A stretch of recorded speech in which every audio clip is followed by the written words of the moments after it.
बिस्मिल्लाहिर रहमानिर रहीम। आश्रुकी बेगम आনোয়ারা degree college कर्तृक आयोजित आजकेर online क्लासे तुम्हादेरके स्वागतम। आमी रुबेल खान, प्रभाषक, पदार्थविज्ञान विभाग, आश्रुकी बेगम आনোয়ারা डिग्री कलेज। प्रिय शिक्षार्थीबिंदु, आज के तुम्हादेरके सम्पूर्ण नतून एक अध्याय पढ़ानो होबे। अध्यायटिर नाम हलो चलतरित अर्थात पदार्थ विज्ञान द्वितीय वर्षे द्वितीय पत्रेर तृतीय अध्याय चलतरित। आमरा चलतरित संक्रांत नवम दशम श्रेणीते किछु पढ़े एसेछि। एर साथे आमादेर आरो किछु नतून किछु संयोजन हयेछे। आमरा चेष्टा करब बाकिटी तुम्हादेर काछे विस्तारित बा पर्यायक्रमे इनशाल्लाह आलोचना करब। आशा करी आमार साथे तोमरा थाकबा। तो चलो आज के क्लास शुरू करतेছি। आज के क्लास होच्छे आमादेर चलतरित।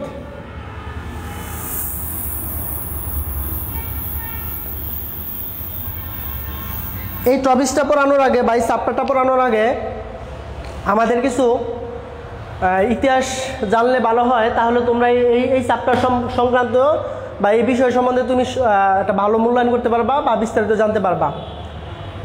তোমরা জানো কি না যে সর্বপ্রথম আমাদের আবিষ্কার করা হয়েছিল স্থির তড়িৎ, তাও যিশু খ্রিস্টের জন্মের আরও অনেক আগে, এরিস্টটল সক্রেটিসের সময়। তখন কিন্তু স্থির তড়িৎ আবিষ্কার হওয়ার পর আমাদের বিজ্ঞানের তেমন কোনো উন্নতি সাধন হয় নাই।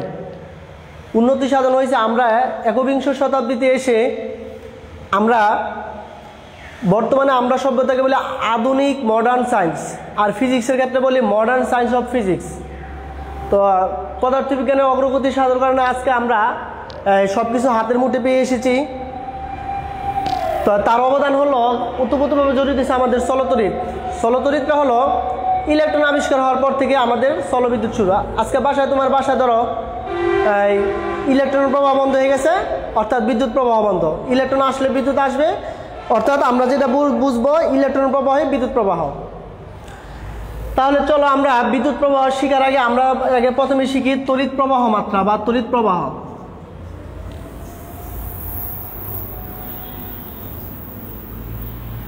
আমরা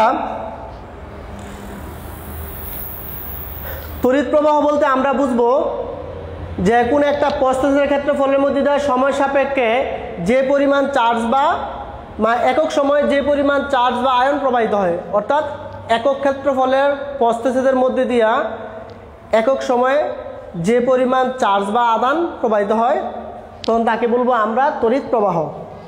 ফিজিক্সের ভাষায় যদি আমরা বলি তড়িৎ প্রবাহ হচ্ছে আই সমান কিউ বাই টি। অর্থাৎ একক সময়ে কোনো তড়িৎ পরিবাহী প্রস্থচ্ছেদের ক্ষেত্রফলের মধ্যে দিয়ে একক সময়ে যে পরিমাণ চার্জ বা আয়ন প্রবাহিত হবে তখন তাকে বলা হয় তড়িৎ প্রবাহ বা তড়িৎ প্রবাহ মাত্রা। তড়িৎ প্রবাহ মাত্রা, এবার আমরা তড়িৎ প্রবাহ মাত্রা এককটাও বার করতে পারি। এককটা হলো এইভাবে, একক আমরা জানি সময়ের একক সেকেন্ড আর আদানের একক হচ্ছে কুলম্ব, অর্থাৎ 1 s−1।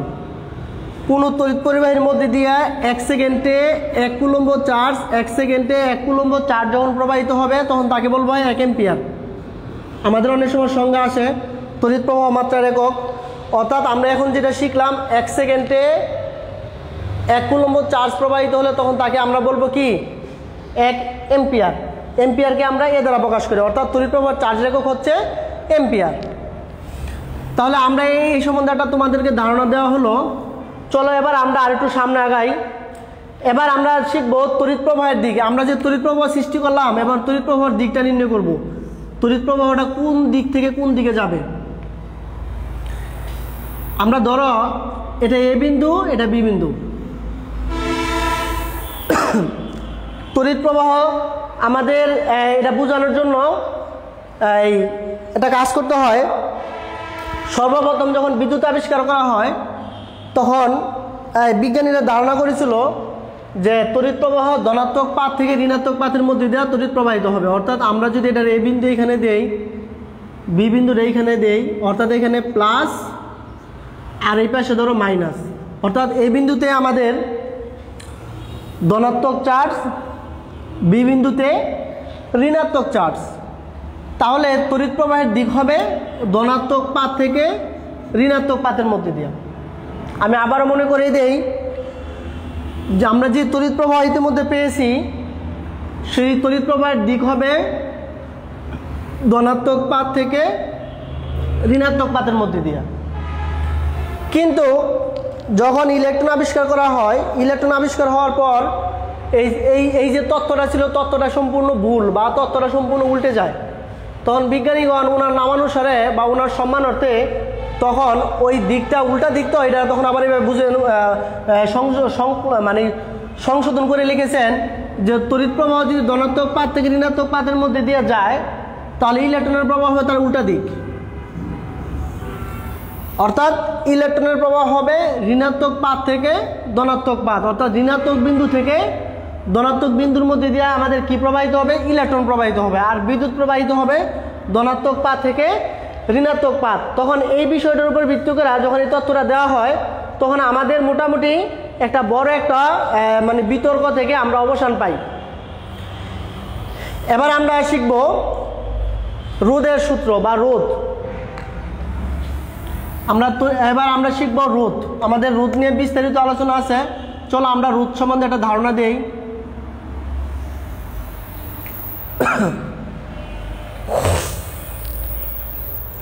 আমরা জানি তড়িৎ প্রবাহ কোনো তড়িৎ পরিবাহের মধ্যে দিয়ে যে পরিমাণ বাধা প্রদান করে সে বাধাটা হচ্ছে আমাদের রোধ। অর্থাৎ তড়িৎ পরিবাহের মধ্যে দিয়ে বিদ্যুৎ পরিবহন করতে গিয়ে যে পরিমাণ বিদ্যুৎ পরিবহন করতে গিয়ে কিছু পরিমাণ তড়িৎ প্রবাহকে বাধা দেয় সে বাধাটা হচ্ছে আমাদের রোধ। আমরা রোধ নিয়ে আজকে বিস্তারিত আলোচনা করব। রোধরে আবার আমরা কি দ্বারা প্রকাশ করব? আর দ্বারা প্রকাশ করব, রেজিস্ট্যান্স। আর ইংরেজি শব্দ হচ্ছে রেজিস্ট্যান্স, রোধ। তো রোধের উপর ভিত্তি করে আমরা অনেকগুলো বিষয় আলোচনা করা হবে আজকে ইনশাল্লাহ। প্রথমে আমরা শিখব তাপমাত্রার উপর রোধের প্রভাব। তাপমাত্রার উপর রোধের প্রভাব।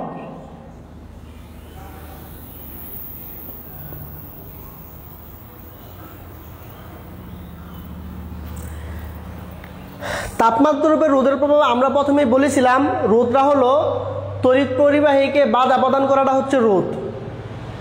আর তাপমাত্রার সাথে তার সম্পর্কযুক্ত বা সম্পর্ক হয়েছে ধরো একটা নির্দিষ্ট পরিমাণ তড়িৎ প্রবাহ যদি কোনো তারের মধ্যে দিয়ে যায়, এখন যদি তাপমাত্রা পরিবর্তন হয় তখন রোধের সাথে তাপমাত্রার একটা সম্পর্ক হলো রোধের সাথে তাপমাত্রা পরিবর্তন বৃদ্ধি পায়। অর্থাৎ তাপমাত্রা পরিমাণ বাড়লে রোধের পরিমাণ বাড়বে। রোধরা মানে হলো তড়িৎ প্রবাহকে বাধা প্রদান করা। তাহলে তাপমাত্রা বৃদ্ধির সাথে সাথে রোধের পরিমাণটা বেড়ে যায়, ফলে তড়িৎ প্রবাহ বিঘ্ন ঘটায় বা বিঘ্ন সৃষ্টি করে। কোনো তারের মধ্যে দিয়ে বিদ্যুৎ পরিমাণ যে পরিমাণ বিদ্যুৎ পরিবাহিত হওয়ার কথা সে পরিমাণ বিদ্যুৎ প্রবাহিত হতে পারে না। আমি যদি আরও সহজভাবে বলতে চাই, ধরো একই পরিমাণ বিদ্যুৎ প্রবাহ যদি কোনো তারের মধ্যে দিয়ে যায়, একটা গ্রীষ্মকালে যাবে আর একটা শীতকালে যাবে। এখন তো বর্তমানে শীত চলতেছে বা শীত আসতেছে। তুমি ধরো যে স্যার এখন আমার বাসার যেই তারটা আছে, ধরো একটা বাতির সুইচ বা একটা ফ্যান আমি অন করব, যে পরিমাণ বিদ্যুৎ বা 10 এম্পিয়ার বা যে পরিমাণ বিদ্যুৎ প্রবাহিত হওয়ার কথা সেই পরিমাণ বিদ্যুৎ যদি আমি গ্রীষ্মকালে বা গরমের দিনে দেই তাহলে দেখা যাবে যে গরমের দিনে লোডশেডিংটা বেশি হয়। কারণটা হলো ওইখানে তড়িৎ পরিবাহী বাধা বেশি হয়। তো তার তড়িৎ পরিমাণ বা বাধা বেশি হলে রোধের পরিমাণ তো বেড়ে যাবে, তো তখন আমাদের অতিরিক্ত পরিমাণ বিদ্যুৎ দিতে হয়। এজন্য আমাদের দেখা যায় অনেকেই যে গ্রীষ্মকালে লোডশেডিং দেখা দেয় আর তোমার শীতকালে লোডশেডিংটা কম দেখা দেয়। এটা শুধু এই কারণেই যে তাপমাত্রা বৃদ্ধির সাথে সাথে রোদের পরিমাণ বেড়ে যায়। রোদের পরিমাণ বেড়ে গেলে তড়িৎ প্রবাহ কী করে? বিঘ্ন ঘটায়। এটা আমাদের বিষয়টা বোঝানোর জন্য আমাদের এখানে একটা সূত্র আছে। আমরা সূত্রটা আপাতত আমরা সূত্রটা লিখব।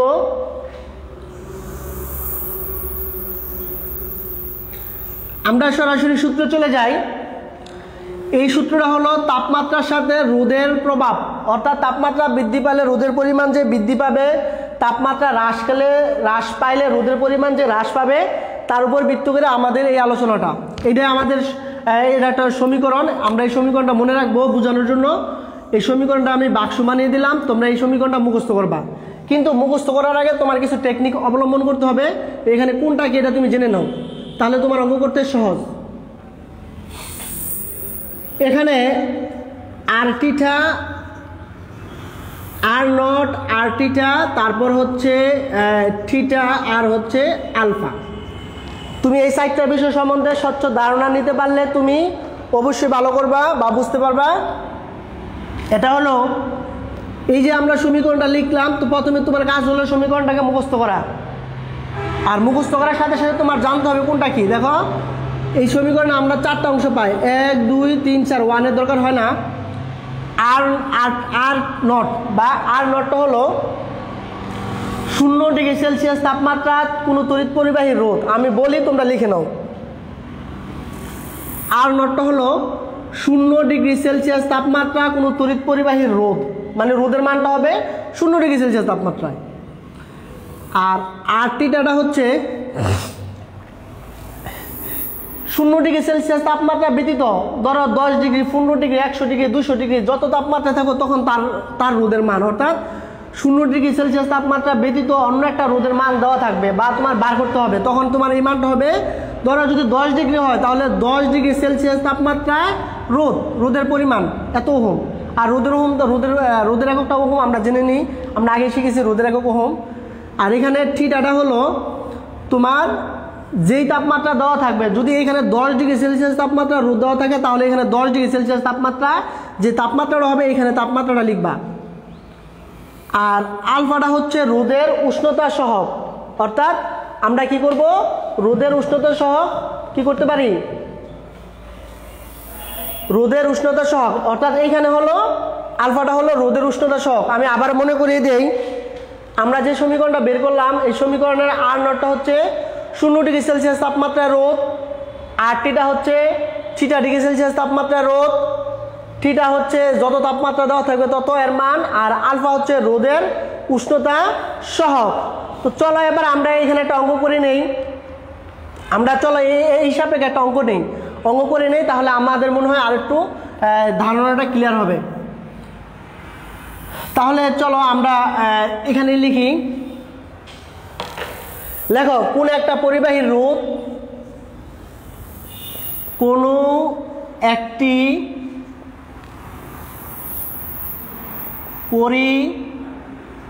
পরিবাহীর রোধ যথাক্রমে, কোন একটা পরিবাহীর রোধ যথাক্রমে 0 ডিগ্রি সেলসিয়াস ও 100 ডিগ্রি সেলসিয়াস তাপমাত্রায়, কোন একটা পরিবাহীর রোধ যথাক্রমে 0 ডিগ্রি এবং 100 ডিগ্রি সেলসিয়াস তাপমাত্রায়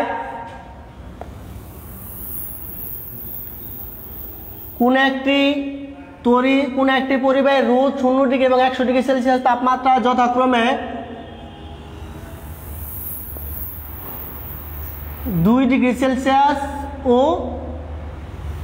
8 ডিগ্রি সেলসিয়াস হয়।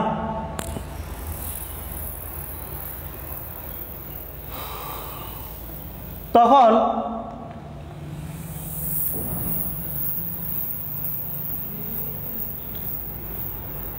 8 ডিগ্রি সেলসিয়াস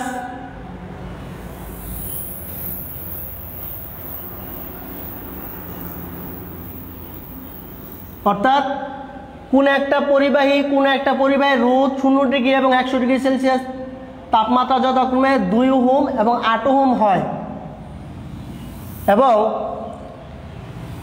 8 ডিগ্রি সেলসিয়াস তাপমাত্রায়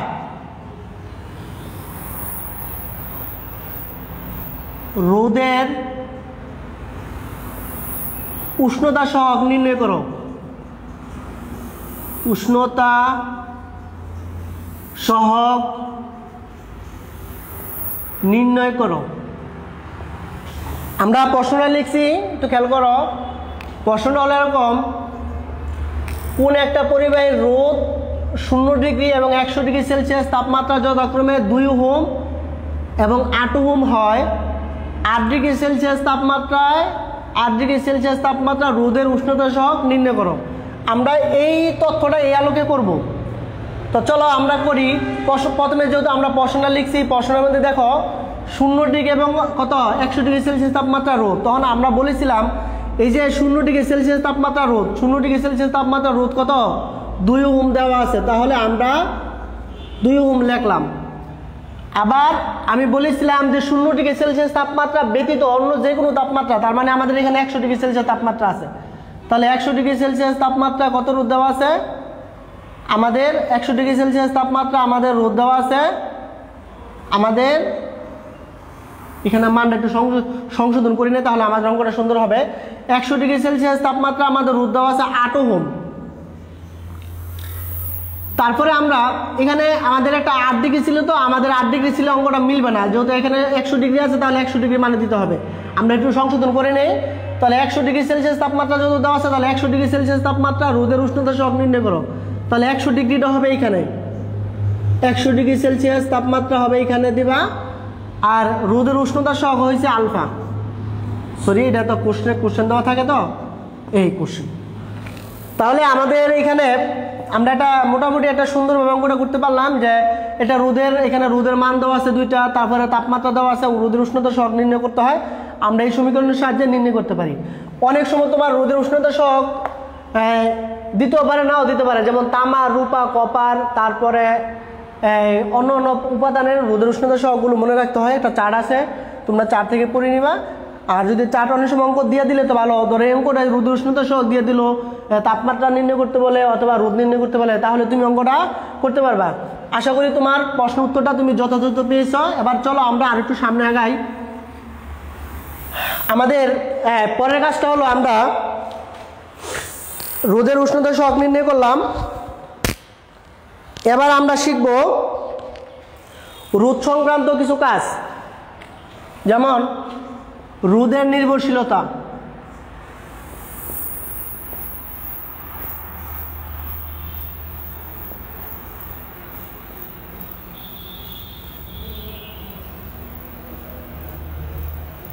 আমাদের দ্বিতীয় অংশ হলো রোদের নির্ভরশীলতা, অর্থাৎ রোদরা কি কি বিষয়ের উপর নির্ভর করে আমরা এগুলো জানবো। 1 নম্বর হলো তাপমাত্রা। তাপমাত্রার উপর রোদ নির্ণয় করবো। তাপমাত্রা বেশি হলে রোদের মান বেড়ে যাবে, তাপমাত্রা কম হলে রোদের মান কমে যাবে।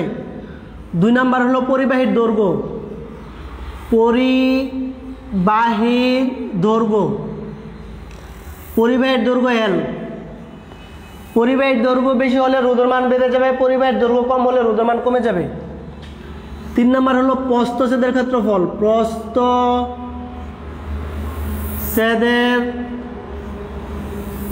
ক্ষেত্রফল, প্রস্থচ্ছেদের ক্ষেত্রফল প্রস্থচ্ছেদের ক্ষেত্রফল বাড়লে রোদের মান কমে যাবে, অর্থাৎ ব্যস্তানুপাতিক হবে। প্রস্থচ্ছেদের ক্ষেত্রফল বেশি হলে রোদের মান কম হবে, আর প্রস্থচ্ছেদের ক্ষেত্রফল কম হলে রোদের মান বেশি হবে। এটা আমরা শিখলাম। তারপরে আমরা শিখব উপাদান।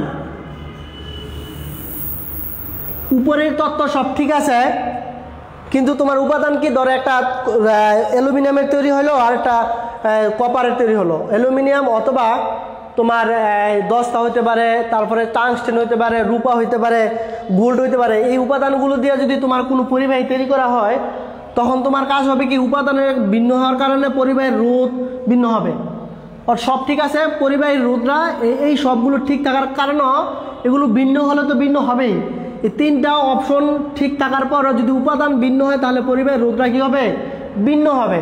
তাহলে এটা আমরা এখন শিখলাম। উপাদান অর্থাৎ ভিন্ন ভিন্ন উপাদানের রোধ কী হবে, ভিন্ন ভিন্ন হবে। তাহলে আমরা আপাতত রোদের নির্ভরশীলতায় 4টা বিষয়ের উপরে আমরা শিখলাম। চলো এবার আমরা আরেকটু সামনে আগাই। আমাদের 3 নম্বর অপশন হলো রোদের সূত্রসমূহ। রোদের সূত্রসমূহ।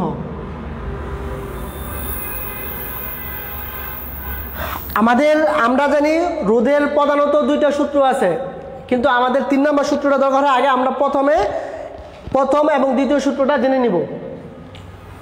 আমাদের প্রথম সূত্রটা হলো দৈর্ঘ্য সূত্র, অর্থাৎ পরিবাহী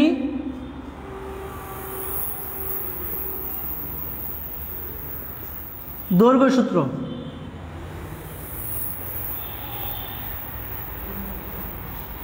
একটু লক্ষ্য করো, আমরা পরিবাহের দৈর্ঘ্য সূত্রটা কীভাবে শিখব। আসলে সব লিখতে গেলে আমাদের সময় বেশি চলে যাবে। আমরা যে উপাদানগুলো লিখেছিলাম মনে আছে কিনা দেখো, তাপমাত্রা লিখছিলাম, টেম্পারেচার অর্থাৎ তাপমাত্রা, তারপরে প্রস্তুতের ক্ষেত্রফল এবং উপাদান। 1 নম্বর সূত্র হলো তাপমাত্রা, প্রস্তুতের ক্ষেত্রফল এবং উপাদান স্থির বা নির্দিষ্ট থাকলে পরিবাহের রোধ তার দৈর্ঘ্যের সমানুপাতিক। আমি আবারও মনে করিয়ে দেই, তাপমাত্রা, প্রস্তুতের ক্ষেত্রফল এবং উপাদান স্থির থাকলে পরিবাহীর রোধ তার দৈর্ঘ্যের সমানুপাতিক। এটা থেকে আমরা কি শিখব, অর্থাৎ এটা দিয়ে আমরা শিখব সমানুপাতিক রোধের মান, দৈর্ঘ্য বেশি হলে রোধের মান বেড়ে যাবে, দৈর্ঘ্য কম হলে রোধের মান কম হবে। এটা কিভাবে শিখব আমরা এটা একটু কাজ করে নেই। আমরা এখানে একটা ধ্রুবক লিখব, ধ্রুবক পূরণ এল, এল বাই আর সমান সমান ধ্রুবক লেখা যায়। আমরা ক্যালকুলেশন করতেছি, সুতরাং R1 by L1, R2 L2, আমরা এভাবে ধ্রুবক লিখব। এটা দিয়ে বোঝানো হইতেছে আমাদের, এটা যদি আমাদের ব্যাখ্যামূলক প্রশ্ন আসে তাহলে আমরা এইভাবে দিব, অর্থাৎ ধ্রুবক লিখে R1 L1 R2 L2 dot dot RN LN MN পর্যন্ত দিতে পারি। এবার আমাদের ব্যাখ্যাটা হলো এইভাবে,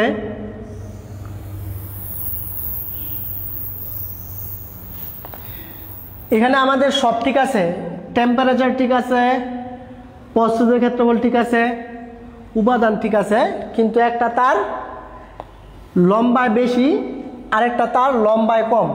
আমাদের এখানে শর্ত বলা আছে দৈর্ঘ্যের সমানুপাতিক, অর্থাৎ একটা রাশির মান বাড়লে আরেকটা রাশির মান বেড়ে যাবে।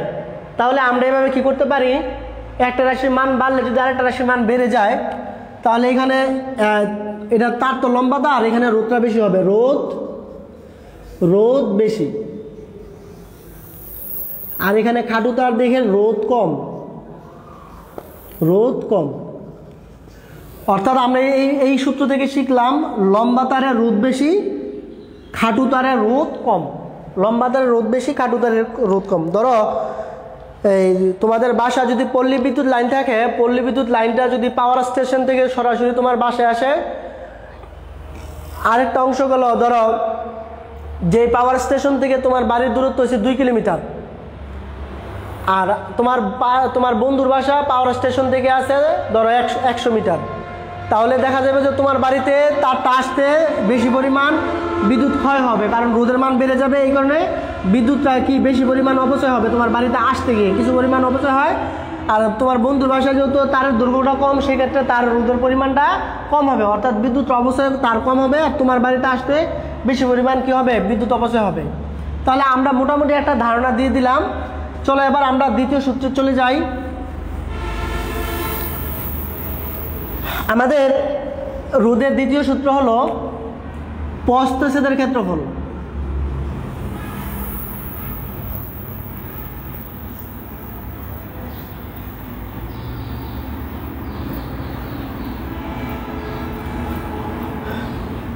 তাপমাত্রা, পরিবাহের দৈর্ঘ্য, উপাদান, তাপমাত্রা, পরিবাহের দৈর্ঘ্য, উপাদান স্থির থাকলে পরিবাহের রোধ তার প্রস্থচ্ছেদের ক্ষেত্রফলের ব্যস্তানুপাতিক। আমি আবারও বলি, তাপমাত্রা, পরিবাহের দৈর্ঘ্য এবং উপাদান স্থির থাকলে পরিবাহের রোধ তার প্রস্থচ্ছেদের ক্ষেত্রফলের ব্যস্তানুপাতিক, অর্থাৎ এটার রাশির মান বাড়লে এটার রাশির মান কমে যাবে। তাহলে আমরা আরেকটু কাজ করি, আমরা শিখি সমান সমান ধ্রুবক পূরণ 1/a, আর এ সমান সমান ধ্রুবক। যদি একাধিক তড়িৎ পরিবাহী তার হয় তাহলে আমরা এইভাবে শিখব, এইভাবে শেখার পরে ডট ডট ডট ডট সমান সমান ধ্রুবক, তাদের মানের পরিবর্তন সমান থাকবে, অর্থাৎ ধ্রুবক ঠিক থাকবে। এবার আমরা এটার ব্যাখ্যাটা কীভাবে দিব, প্রস্থচ্ছেদের ক্ষেত্রফল পরিবাহীর তার রোধের মানে পরিবাহীর তারের যে রোধ হবে তার প্রস্থচ্ছেদের ক্ষেত্রফলের ব্যস্তানুপাতিক। এটা সহজে বোঝার জন্য আমরা একটু একটা চিত্রের মাধ্যমে দেখি। ধরো এখানে একটা চিত্র আঁকলাম আর এখানে একটা চিত্র আঁকলাম। তুমি যদি ধরে নাও যে স্যার এই তারের প্রস্থচ্ছেদের ক্ষেত্রফলটা কম, অর্থাৎ এখানে আমরা জানি চিকন তারের প্রস্থচ্ছেদের ক্ষেত্রফল কম থাকে, মোটা তারের প্রস্থচ্ছেদের ক্ষেত্রফল বেশি থাকে। তাহলে এখানে চিকন তারের প্রস্থচ্ছেদের ক্ষেত্রফল কম থাকার কারণে তাহলে প্রস্থচ্ছেদের ক্ষেত্রফল কম থাকলে রোদের পরিমাণটা বেড়ে যাবে, অর্থাৎ এখানে রোদ বেশি হবে, রোদ বেশি। আর এখানে মোটা থাকার কারণে এখানে হবে রোদ কম, রোদ কম। মোটা তারের রোদ কম, চিকন তারের রোদ বেশি। রোদ মানে কি? বাধার পরিমাণ বেশি। এই শর্তটা কাজে লাগিয়ে আমাদের বাসায় বিদ্যুতের লাইনের যে ফিউজ ব্যবহার করা হয়, সবার বাসায় আমাদের ফিউজ আছে। ফিউজটা একটু দেখে লক্ষ্য করবা যে তোমার বাসার যে কাজটা বা যে তারগুলো সংযুক্ত থাকে তার সাথে একটা ফিউজ সংযুক্ত থাকে।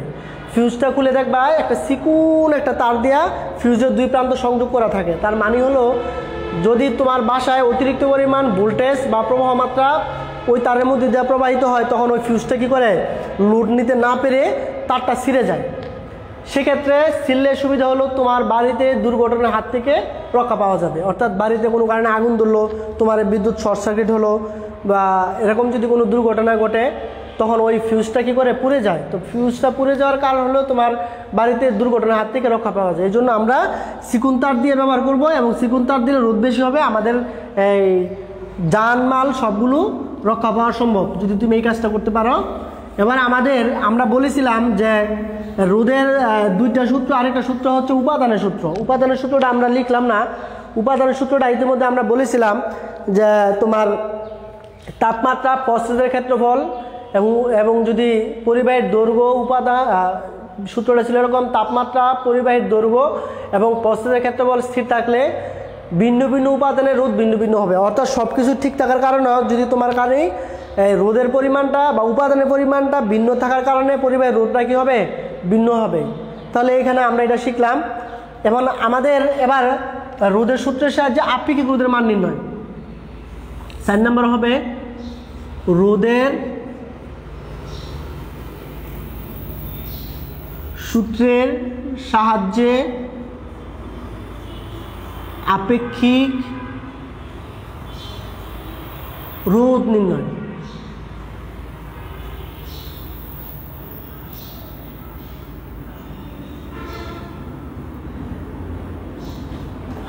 রোদের সূত্রের সাহায্যে আপেক্ষিক রোধের মান বা আপেক্ষিক রোধ নির্ণয় কিভাবে করব?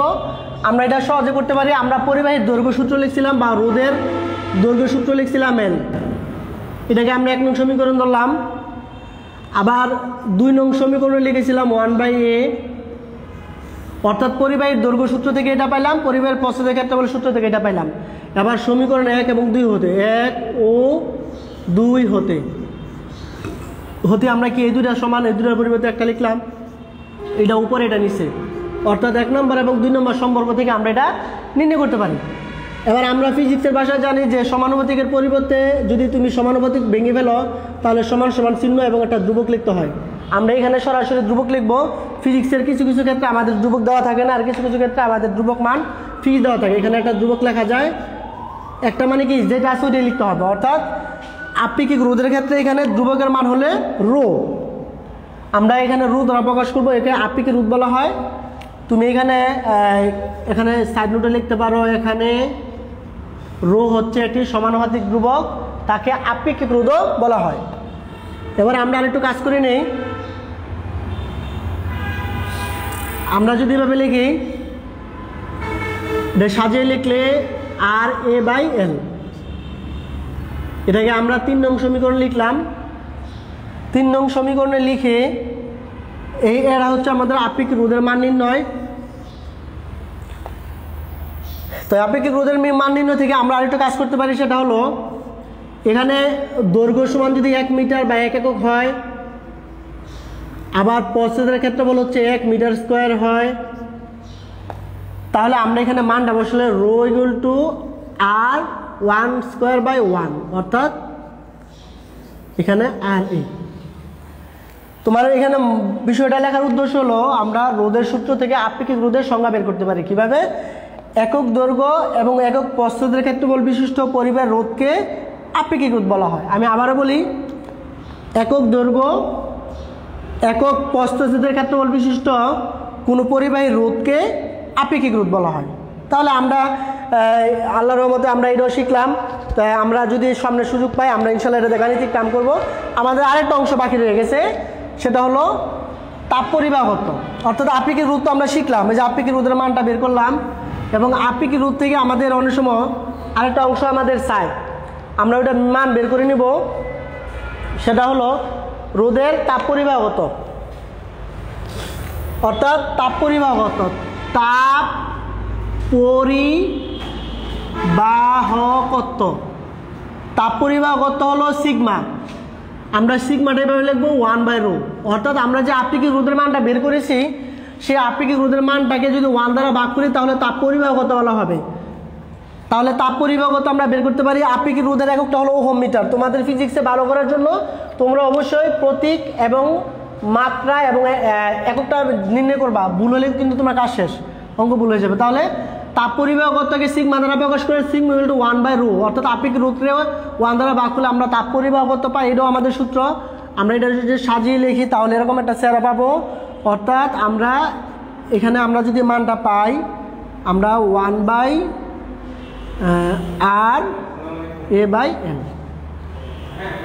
এটাও করতে পারি। এটাও 4 নং সমীকরণ দেই।